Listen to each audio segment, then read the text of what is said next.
Geralmente as previsões para o ano que vem, elas colocam bastante pessimismo, muito em função ou do cenário eleitoral, ou por conta de juros elevados, ou por conta ainda, por mais que a inflação esteja desacelerando, mas uma inflação alta e tudo mais, né? Incertezas. Eu vou fazer uma pergunta um pouco diferente para você.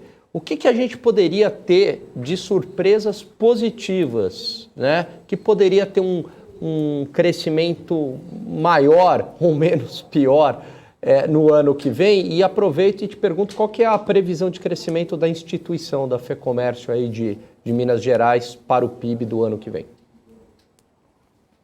Bom, quando a gente fala de surpresas, né, isso está muito atrelado a um indicador na economia, que é o indicador de confiança dos agentes econômicos, seja eles empresários, sejam eles consumidores. Por que eu gosto muito de olhar para esse indicador? Porque ele é a base para todo o processo de decisão, né? Se eu tenho um empresário confiante, ele tende a investir mais. Se eu tenho um consumidor mais confiante, ele tende a consumir mais e principalmente comprometer mais orçamento futuro, renda futura, via parcelamento, financiamento, enfim. E nós temos indicadores de confiança da própria Confederação Nacional do Comércio, da FEComércio, e acompanhamos de outras instituições, como a da própria FGV. E o que a gente vem observando é que a expectativa dos agentes econômicos, né, o subcomponente do indicador de confiança, está muito alta, né, no campo positivo. E por que existe esse otimismo, né? Por que o empresário está esperando que o cenário, pelo menos no âmbito do setor dele, melhore no próximo ano?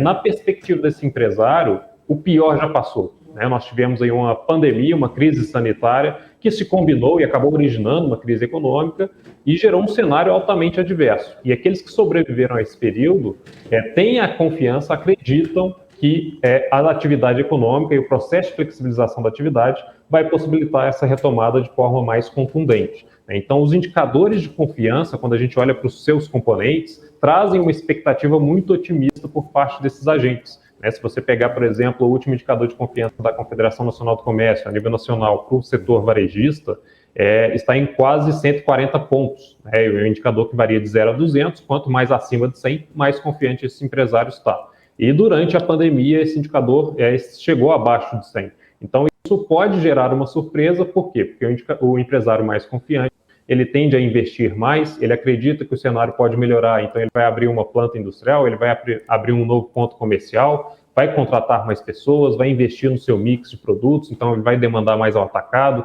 que demanda mais a indústria, e isso gera aí um círculo virtuoso. Naturalmente, esse empresário ele vai acompanhar o desdobramento do cenário econômico e principalmente do cenário da pandemia. Existem preocupações externas também, como a desaceleração da economia chinesa, que é o principal parceiro comercial. Então, tudo isso fica no radar para esse empresário, mas é um componente que nós temos que seguir. Por quê? Porque é ele que parte ali o processo decisório para esse empresário e também para a população como um todo. Agora, falando do PIB, né, qual que é a nossa expectativa? Quando a gente fala de expectativa para o encerramento de um ano que está tão distante ainda, né, lá no fim do ano, e deixamos registrados, é só para passar vergonha, porque certamente a gente vai errar. Mas falando aqui o nosso modelo, né, o que a gente utiliza como base, nós esperamos um crescimento pequeno, né, em torno ali de 0,5% a 0,7%, mas é importante a gente desmembrar esse crescimento.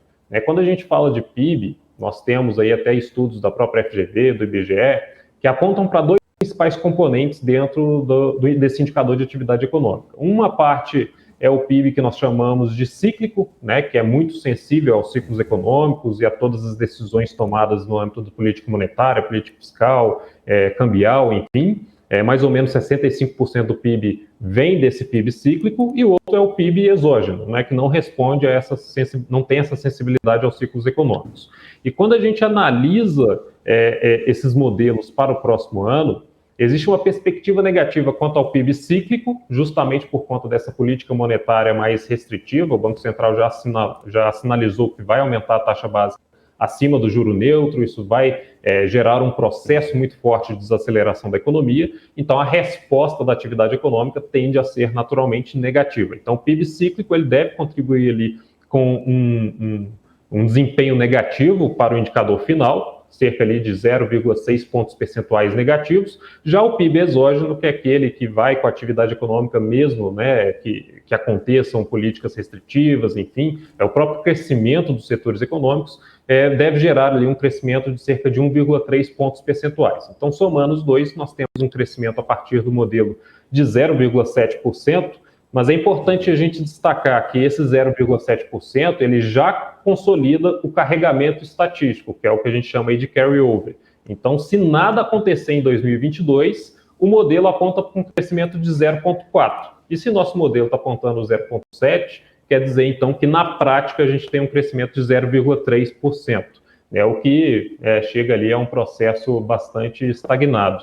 Existe a preocupação política no âmbito político eleitoral que traz uma volatilidade para o mercado, existe a política restritiva que tende a desaquecer a atividade econômica e por isso nós estimamos que esse PIB ele deve vir fraco também no próximo ano.